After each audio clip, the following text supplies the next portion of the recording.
Hi guys, welcome back for the final episode in Contest Prep University for Masters Competition. I'm Joe Klemczewski with Adam Atkinson, and I thought, Adam, we could talk this time about, how hormones change a little bit. We did discuss it through a couple of the episodes, maybe some other things to consider medically. But as I left off, discussing, how a lot of people now are looking at hormone panels and comparing, I have to say that in my own short look at that, maybe 10 years ago, I got tested and I was right in the middle. So my testosterone at that age should have been between 300 and 900 nanograms per deciliter. And I was right at 600, right in the middle. And, I talked to a couple of my friends who are physicians and they said, yeah, that's perfect. You don't want to do anything. And I'm thinking, well, that's right in the middle. Like I want to be amazing. I want to be way up here. And they're like, yeah, forget it. So, I at least said, okay, I'll start monitoring that. I'll start getting an annual physical. Something I'd never done before. So then over the next 7 to 8 years, I watched that go from 600 down to, 575. At one point, it, I think, hit 450, and maybe that was just a bad day or season. And then it was kind of back up to the fives.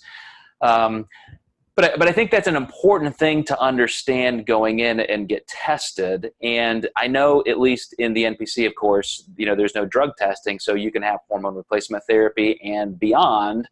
But is that something that you recommend for all of your clients to get looked at, or even masters competitors, or only if there's a problem? Yeah, man, a few different reasons. If a client's feeling a certain way, I think blood work's a great way to just make sure that somebody is healthy. But I think it's great for anyone to see what those values are. I think one thing that bothers me on social media is I see so many people saying, oh, my hormones are messed up. And that's just as general as me saying my digestion's messed up. Well, are we talking like the mouth, the large, the small intestine, or the colon? We really generalize hormones as just a bypass, well, my hormones are messed up. And without looking into that and saying, well, what hormones are the problem? That's always something that kind of raises a red flag with me, because it's such a general statement. A lot of times when I ask people, well, did you get anything looked at? They just said, no, my hormones were messed up though.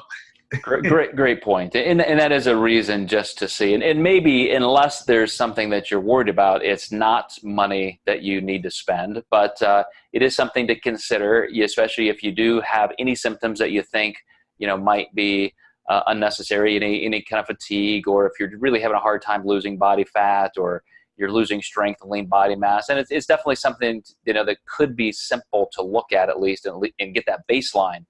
Other things as masters competitors, do you ever worry that somebody may have an underlying heart issue or something else that you're just not catching? What do you find? Yeah, I think for people, getting that blood work's key, and it's hard to really say that somebody has an issue unless they're presenting a symptom.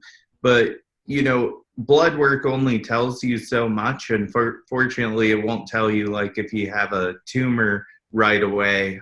So it is a great thing to look at.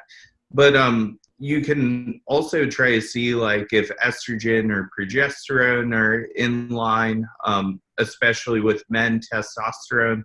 A lot of people look at estrogen as a good thing to be low, and that's not necessarily the case, because if you have low estrogen, you're going to get those low energy symptoms, which can really hold you back during your prep, and that's actually going to affect your met rate to a small degree. But also, going back to heart, looking at cholesterol and your lipid panel, this could just be more of a reason to do bodybuilding and actually change your diet. Or if somebody is, we'll say, abusing hormone therapy, if those markers are high, they might want to reconsider what they're doing. Yeah, and I probably went 20 or 25 years as an adult where I didn't even see a doctor, didn't have a family doctor. And then as I started approaching 50, and I actually just curiously wanted to see some of those blood markers, that's when I started at least, getting back on the schedule. And now, as recommended, I get that annual physical simply because things like white blood cell count, or liver enzymes, or renal function, something like that you may never feel any symptoms for a year. Something could be flagged as a disease process that could save your life.